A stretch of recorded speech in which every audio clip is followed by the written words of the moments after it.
कर्म बड़ा या भाग। संसार में कर्म को मानने वाले व्यक्ति कहते हैं भाग कुछ नहीं होता, तो कुछ भाग्यवादी कहते हैं भाग्य में जो भी लिखा है वह निश्चित है। मनुष्य कर्म और भाग्य इन दोनों को अलग अलग नज़र से देखता है। कर्म भाग का उत्तर श्रीमद् भागवत गीता में स्पष्ट किया गया है, जिसे आज हम परिचित करेंगे। इस वीडियो से कुछ सीखना चाहते हो तो वीडियो अंत तक जरूर देखें और चैनल को सब्सक्राइब जरूर कर लें। भाग्य और कर्म को समझने के लिए इस कहानी का उल्लेख मिलता है, तो पहले सुननी होगी यह कहानी। तो चलिए, वह कथा इस प्रकार है। प्राचीन काल में एक संत रहते थे जिनका नाम ज्ञानेश्वर था, जिनके दो शिष्य थे, कर्मेश्वर और भागेश्वर। एक दिन दोनों के बीच बहुत बड़ी बहस हो गई। कर्म बड़ा है या भाग बड़ा है। कर्मेश्वर कर्म को बड़ा मानता था और भागेश्वर भाग को बड़ा मानता था। उन दोनों में वाद विवाद इतना बढ़ गया कि उन्हें इसका उत्तर पाने के लिए अपने गुरु ज्ञानेश्वर के पास जाना पड़ा।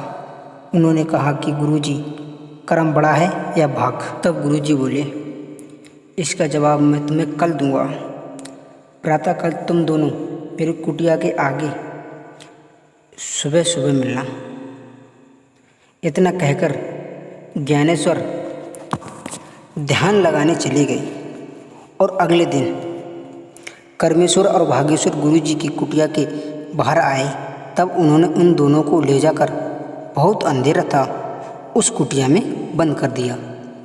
उस कुटिया में बिल्कुल रोशनी नहीं जा रही थी। कुछ समय बाद दोनों को भूख लगने लगी। तब भागेश्वर ने सोचा कि जो मेरे भाग में है वह तो निश्चित है, उसको मैं बदल नहीं सकता, इसलिए मैं राम नाम ही जपता हूँ। यह सोचकर भागेश्वर ने राम नाम लेना शुरू कर दिया। किंतु कर्मेश्वर को यह बिल्कुल पसंद नहीं था।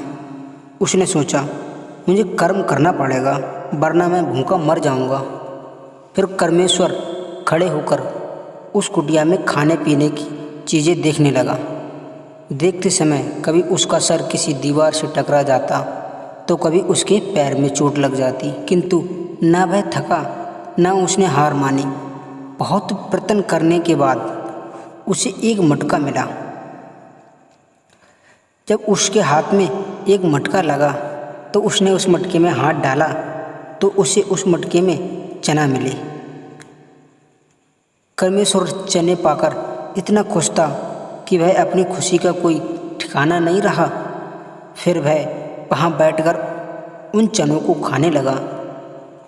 चने खाते खाते कभी उसके मुंह में कंकड़ आ जाते थे तो वह उन कंकड़ों को भागेश्वर को दे देता था। अगले दिन जब उसके गुरु ज्ञानेश्वर जब कुटिया का दरवाज़ा खोला तो देखा कर्मेश्वर का तो पेट भरा हुआ है और भागेश्वर भूखा था। लेकिन जब दरवाज़ा खोला तो रोशनी हुई तो देखा कर्मेश्वर दंग रह गया। कर्मेश्वर भागेश्वर को जो कंकड़ समझकर दे रहा था वह कंकड़ नहीं थे, वे सब हीरे थे। इस कथा का अर्थ हर व्यक्ति को अलग अलग हो सकता है और अब हम आपको बताएंगे कि कर्म बड़ा है या भाग्य बड़ा है। देखा जाए तो सत्य बात तो यह है, दोनों एक दूसरे से संबंधित हैं। दोनों में ना कोई छोटा है ना कोई बड़ा है। अगर आप अच्छे कर्म नहीं करोगे तो आपका भाग्य आपका साथ नहीं देगा, और आपका भाग्य सही नहीं होगा तो आप कर्म भी सही से नहीं कर पाओगे। श्रीमद् भागवत गीता के 3 अध्याय में 8वें श्लोक में श्री कृष्ण अर्जुन से कहते हैं कि अपना कर्म करो, कर्म के बिना तो शरीर का भी कुछ नहीं हो सकता। इस पूरी कथा के अनुसार कर्मेश्वर हो या भागेश्वर, दोनों को कर्म करना ही पड़ा। एक ने खाने की खोज की तो दूसरे ने राम नाम की रचना। कर्म करने से कोई मुख नहीं मोड़ सकता। अगर आपने कर्म किया है तो उसका फल आपको ज़रूर मिलेगा। और बहुत लोग यह भी कहेंगे कि भाग्येश्वर को इतना बड़ा फल क्यों मिला। इससे संबंधित भी भगवान ने कहा है, संपूर्ण धर्म एवं कर्मों को छोड़कर तू मेरी शरण में आ जा, मैं तुझे सभी पापों से मुक्त कर दूंगा। चिंता मत कर। अब हम इस प्रस्तुति के मूल को जानते हैं। कर्म या भाग। कर्म या भाग में कोई छोटा या बड़ा नहीं होता। भाग लोहे की समान है। जहाँ कर्म रूपी चुम्बक होता है वहीं भाग्य खिंचा चला आता है। सही बात तो यह है, भाग्य हमारे ही कर्मों का परिणाम है।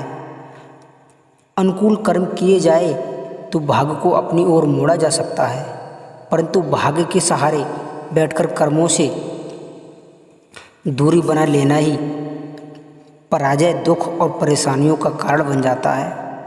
आज के लिए इतना ही। हम आशा करते हैं कि आपको यह कथा पसंद आई होगी। अपने विचार व्यक्त करने के लिए कमेंट करें, शेयर करें और वीडियो को लाइक करें और चैनल को सब्सक्राइब करें। जय श्री कृष्ण, जय श्री राधे।